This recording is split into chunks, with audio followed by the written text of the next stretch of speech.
అందరికీ praise lord. దేవుని నామానికి మహిమ కలుగును గాక. మీరు అందరూ బాగున్నారు కదా? మీరు పెడుతున్న ప్రతి ప్రార్థన రిక్వెస్ట్కి అనేది మేము ప్రార్థన చేస్తున్నాం. మా ఆశ అంతా ఒకటే, ఎక్కడైతే మీరు తృణీకరించబడ్డారో, ఎక్కడైతే వెలివేయబడ్డారో, ఎక్కడైతే గుండెలు పగిలేలాగా ఏడ్చారో అదే స్థలాల్లో నా ప్రభు మీ అందరిని హెచ్చించిపోతున్నారు. విశ్వాసంతో ప్రార్థన చేయండి, ఘనమైన విజయాలు మీరు అనుభవిస్తారు. God bless you all.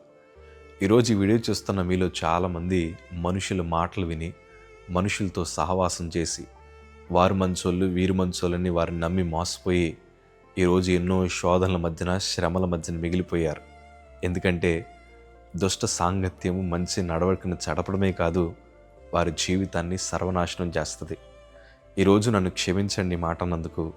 మనలో చాలామందికి చెడ్డ స్నేహితులు ఉన్నారు కదా, వారితో కలిసి తిరగడం వల్ల మనకుండే మంచి అలవాట్లు, ప్రార్థనా జీవితం, ఆత్మీయ జీవితం అన్నట్లకి చాలామంది దూరం అయిపోయారు. కానీ జరిగింది ఏదో జరిగిపోయింది. ఈ రోజు నుంచి ప్రభుత్వ సహవాసం ఎంతమంది చేస్తారో నేను చూస్తాను. దేవుడు తనతో సహవాసం చేసేవారిని ఎన్నటికీ విడిచిపెట్టడు. దేవుని మనసు చాలా ఉన్నతమైనది.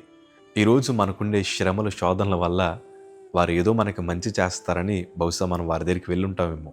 కానీ అవసరం తీరాక మనల్ని ఎంతోమంది విడిచిపెట్టారు, ప్రమాణం చేశారు, మాట తప్పేశారు. ఈరోజు కృంగిపోయి నలిగిపోయిన మీతో నా ప్రభు మాట్లాడాలని ఆశపడుతున్నారు. దేవుని వాక్యంలో యెషయా గ్రంథము 1వ అధ్యాయము 19వ మాట చదవగలిగితే, మీరు సమ్మతించి నా మాట విని ఎడల మీరు భూమి యొక్క మంచి పదార్థములను అనుభవింతురు. దేవుడి వాగ్దానం మీ జీవితంలో నెరవేర్చుదురుగాక. మనం సమ్మతించి దేవుని మాట వినినప్పుడు భూమి మీద ఉన్న మంచి పదార్థములు మనం అనుభవిస్తాం. అన్నది నిజమేనంటారా అని మీరు అనుకోవచ్చు. వాస్తవానికి అది నిజం. నేను మరణ పడకలో ఉన్నప్పుడు మా తల్లి ఒక చిన్న బైబిల్ని, కొత్త నిబంధన బైబిల్ నా చేతిలో పెట్టి అంది, ఇప్పటిదాకా చాలామందితో సహవాసం చేసావు కదయ్యా, నీ జీవితం పాడైపోయింది. కానీ ఒక్కసారి నా మాట విని ప్రభుతో సహవాసం చేయమన్నారు. ప్రభుతో సహవాసం చేస్తే నా జీవితాన్ని ఆయన మారుస్తాడా అన్న ప్రశ్న నా హృదయంలోకి వచ్చింది. ఆ బైబిల్ని గుండెల మీద పెట్టుకొని మనస్ఫూర్తిగా ప్రార్థించాను. ప్రభా, నువ్వు నిజంగా దేవుడు అయితే ఒక్కసారి నాతో మాట్లాడచ్చు కదా, నువ్వు నిజంగా నా కొరకు రక్తం కార్చిన దేవుడు అయితే ఒక్కసారి నన్ను దర్శించవచ్చు కదా అని ప్రార్థించగా, ఆ ప్రార్థన విన్న దేవాది దేవుడు నా రూమ్ నిండా గొప్ప వెలుగు చేత నింపబడింది. ప్రభు యొక్క శక్తిని అనుభవించడం ప్రారంభించాను. దేవుని ఆత్మ నన్ను తాకింది. ప్రభు సందులో పశ్చాత్తాపడడం ప్రారంభించాను. తండ్రి, ఇంతకాలము లోకస్తులతో సహవాసం చేసి నా జీవితాన్ని పాడు చేసుకున్నానయ్యా. తండ్రి, ఈరోజు నా బ్రతుకుని చేతులకు అప్పగిస్తున్నాను.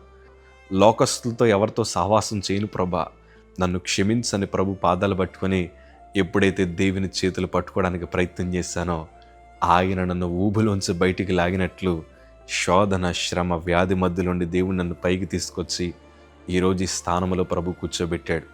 అదే ఆశీర్వాదాన్ని మీరు అనుభవించాలని నా మనస్ఫూర్తిగా ఈ మాట అంటున్నాను.